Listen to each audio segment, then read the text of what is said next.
আমি ডাক্তার দেবাশিস দেবনাথ সাতারকুলে অবস্থিত Madani অ্যাভিনিউতে United medical college হসপিটালের কার্ডিওলজি বিভাগে অ্যাসোসিয়েট কনসালটেন্ট হিসেবে কর্মরত আছি।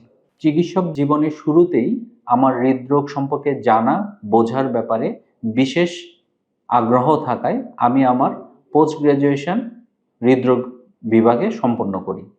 এরপর থেকে দীর্ঘ 14 বছর যাবৎ আমি হৃদরোগ সম্পর্কে চিকিৎসা, রোগ নির্ণয় এবং চিকিৎসা দিয়ে আসছি। আপনি যদি কখনো মনে করেন যে আপনার হৃদরোগ হওয়ার সম্ভাবনা আছে, আপনি চলতে গেলে বুকে ব্যথা অনুভব করেন, চলতে গেলে ব্যথায় থেমে যেতে হয়, কখনো আপনার হাইপারটেনশন আছে, আপনার পরিবারে কারো হৃদরোগের ঝুঁকি আছে, তাহলে আপনি আমাদের কাছে আসতে পারেন।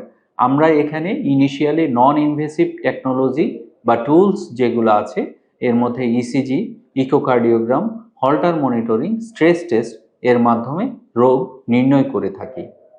ইউনাইটেড মেডিকেল কলেজ অ্যান্ড হাসপাতালে একই ছাদের নিচে আমরা নন ইনভেসিভ, ইনভেসিভ এবং কার্ডিয়াক সার্জারি নিয়ে আপনাদের সেবায় নিয়োজিত আছি। আপনার স্বাস্থ্য সেবায় আমরা ইউনাইটেড বাই হার্ট।